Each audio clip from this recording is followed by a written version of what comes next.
또 한전 주도의 제3자 PPA가 있고 재생에너지 공급 사업자 주도의 이제 직접 PPA, 그 다음에 직접 PPA는 또 오프사이트와 온사이트 PPA로 나눠집니다. 한전과 전력 수급 계약을 하게 되는데 그거 역시도 PPA입니다. 추가적으로 자가용 PPA라는 사업이 또 따로 있고요. 그 다음에 재생에너지 관련해서 VPPA라는 그런 사업도 있습니다.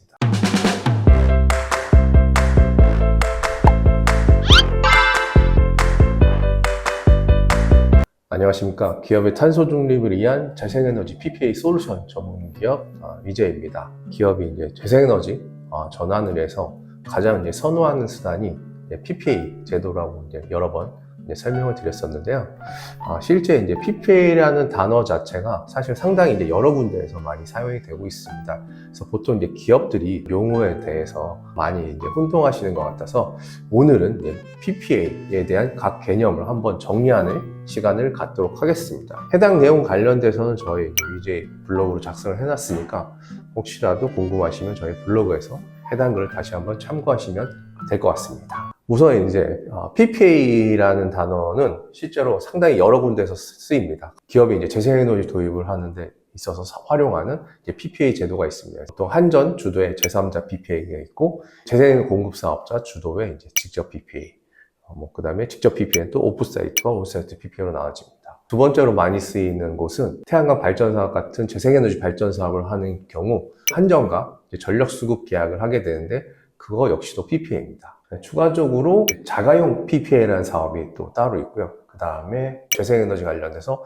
VPPA라는 그런 사업도 있습니다. 크게 이제 여러 가지 이제 부분으로 나누어져 있어서 각 사업별로 한번 설명을 드릴 수 있도록 하겠습니다. 우선 이제 아리백 제도화에서 이제 기업들이 이제 재생을 구매하는 이제 PPA 제도에 대해서 설명을 드리면 한전 주도의 제3자 PPA가 있습니다. 실제 기업하고 재생에너지 필요한 수요 기업과 가상으로 이제 전력을 구매하는 제도이고요. 그 가운데 이제 한전이 들어가 있습니다. 그래서 한전이 실제 가운데 있어서 실제 이 전력에 대한 구매 비용과 망용료를 기업으로부터 받고 실제 전력에 대한 이제 구매 비용을 발전소에도 주는 한국전력이 다 조율하는 그런 제도가 이제 한전 제3자 PPA입니다. 그리고 이제 직접 PPA는 실질적으로 한전 PPA와 한전 제3자 PPA와 동일하고요. 차이점은 한국전력 대신 그 중간에 역할을 하는 매개체가 저희 위재 같은 재생에너지 전기 공급 사업자가 한다는 겁니다. 그게 이제 직접 PPA 제도고요. 그리고 이제 직접 PPA 제도 중에 이제 요 원격에 있는 발전소로부터 전력을 가상으로 구매하는 건 오프사이트 PPA라고 하고 있고요. 실제 만약에 이제 재생에너지 전기 공급 사업자가 기업의 어떤 지분이나 유부지에 자기네 투자를 해서 자가수 비용 태양광 발전소를 설치를 한 후에 이 전력을 기업한테 직접 하는 제도가 되면 온사이트 PPA 제도가 되는 걸로 되겠습니다. 그래서 한전 PPA하고 직접 PPA 차이점은 중간에 중개하는 매개체가 한전이냐 아니면 재생의 전기 공급 사업자나 그런 차이가 있고요.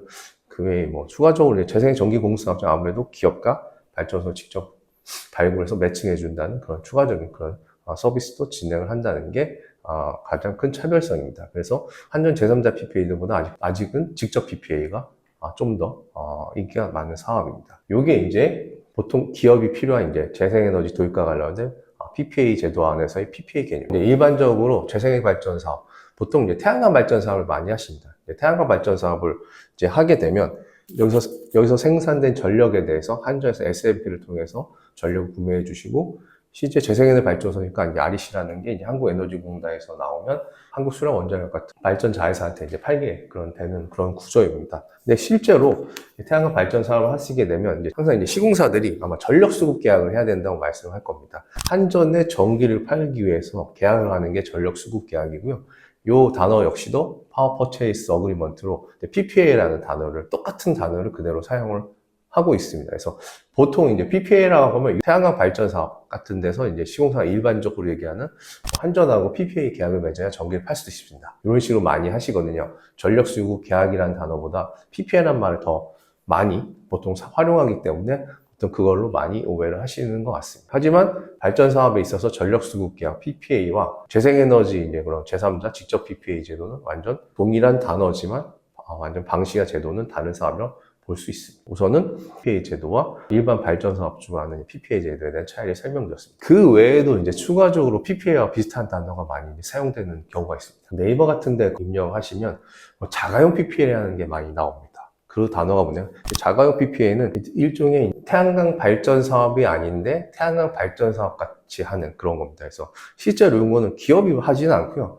예를 들어서 뭐 주택에다가 실제로 동네에 어떻게 돌아다녀 보시면 보통 주택에는 3km 아니면 5km의 태양광 설비가 설치되는데 무지막지하게 많이 설치가 되어 있는 걸 보실 수 있습니다. 지붕을 다 덮을 정도로 20km급의 자가소비용 태양광 발전 설비를 가득 설치합니다. 그래서 여기서 생산돼서 이제 요 해당 주택이나 이런 데서 직접 전기를 쓰고 남는 잉여 전력에 대해서는 한전에 이제 전기를 팔 수 있는 사업입니다. 또한 이제 재생에너지를 생산했기 때문에 실제 REC까지 나오는 그런 제도입니다. 왜 20kg라는 제가 말씀을 드리냐면 20kg 이하 미만으로 설치를 하면 이런 태양광 발전 설비 설치하고 난 후 전기 안전 관리를 선임할 필요가 없습니다. 다만 이제 요즘은 이제 이슈가 되는 게 실제 이제 기업이 자가소비용 태양광 설비를 많이 설치해서 잉여 발전량 이슈가 있습니다. 그래서 잉여 발전량이 이슈 보통은 중간 역전력 계정기에 설치해서 한전으로 전력이 흘러나가게 하는 방법이 하나가 있고요. 이제 흘러나가는 거에 대해서 이제 상계 처리를 하거나 이제 자가용 PPA를 하는 방식이 있습니다.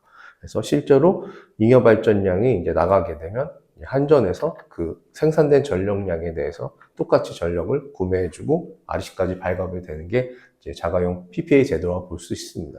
실제로 제 주변에서 실제로 한 기업은 아직까지는 저는 본 적은 없습니다. 그건 조건은 1메가 미만의 자가소비용 태양광 설비, 거기까지만 자가용 PPA 가능하시고, 무조건 이제 뭐 설치한다고 바로 한전에 그 잉여 전력이 흘러가는 건 아니고요. 기본적으로 흘러갈 수 있게 그런 계량기나 이런 처리를 공사를 해야 됩니다. 그래서 전기시 수배전망 현황에 따라서 비용이 많이 들어갈 수 있습니다. 그 다음에 요즘 이제 한국에는 아직은 정확한 그런 제도는 없는데 VPPA라는 제도가 있습니다. 이제 VPPA는 실제로는 이제 재생에너지 전기 공급 사업자가 재생에너지 발전소에서 투자를 해서 전기는 이제 똑같이 시장에서 전력시장에서 판매를 하고 이 REC만 이제 기업한테 파는 제도입니다. 그래서 실제로 우리나라 제도상에서는 REC 구매 제도에 좀 가깝다고 볼 수 있을 것 같습니다. 그래서 REC 제도가 비슷하지만 이 REC 가격 자체가 고정이 아니라요. 기본적으로 REC 기준 단가가 정해져 있고 시장에서의 전력 가격의 등락에 따라서 전력시장 가격이 많이 떨어졌으면 REC를 좀 더 비싸게 산다든지 전시장 가격이 많이 올랐으면 REC를 좀 싸게 산다든지 해서 이 가격을 좀 조정하는 게 VPPA 제도라고 볼 수 있습니다. 그래서 시장의 가격에 의해서 변동될 수 있다라고 보시면 될 것 같고요. 맨 마지막으로 가장 이제 많은 기업들이 오해하는 게 VPP 제도라는 게 있습니다. 근데 기본적으로 이제 VPP, 버추얼 파워 플랜트, 전력 중개 하니까 뭐 재생에너지 PPA가 이제 전력 중개 사업에 착각하시는 경우가 많은데 실제 단어상으로는 그런데 실제 VPP라는 사업은 그런 사업이 아니고요. 1차적으로는 발전량 예측 사업입니다. 소규모 전력 중개 사업체가 이런 재생에너지 태양광 발전소들을 모읍니다. 20메가가 하나의 이제 집합 자원입니다. 이 하나의 집합 자원의 내일의 시간대별 발전량을 예측해서 KPX에 입찰을 합니다. 우리 집합 자원의 내일의 시간대별 발전량은 몇 킬로가 나올 거야. 그래서 5차율 이내에 들어가면 이제 예측 재고 정상금을 주는 게 이제 VPP 사업입니다. 지금 뭐 제주도 같은 경우는 실시간 입찰 시장으로 변경된 걸로 알고 있습니다. 그래서 실제 뭐 필요에 따라서 뭐 제어하는 것까지 장기적으로 목표를 하는 게 이제 전력 중개 사업입니다. 그래서 향후 계속해서 발전할 가능성은 뭐 있는 그런 전력 시장의 사업을 볼 수 있고요. 다만 VPP하고 PPA는 전혀 상관이 없습니다. 그래서 재생에너지 RE100 제도에서 뭐 직접 PPA, 뭐 제3자 PPA와 이 VPP 제도는 전혀 상관없는 우선은 현 시점에서 제도라고 생각하시면 될 것 같습니다. 그래서 우리나라에 이제 많은 이제 PPA라는 단어가 여러 군데 이제 쓰이기 때문에 오늘 전체적으로 PPA 단어를 한번 정리를 해봤습니다. 그래서 뭐 사업이나 이런 기업이 이제 PPA 검토하실 때 이런 단어에 대한 혼돈 없이 잘 사업을 검토하시면 좋을 것 같습니다. 네, 이상 이제 PPA 개념에 대해서 한번 정리해봤습니다. 감사합니다.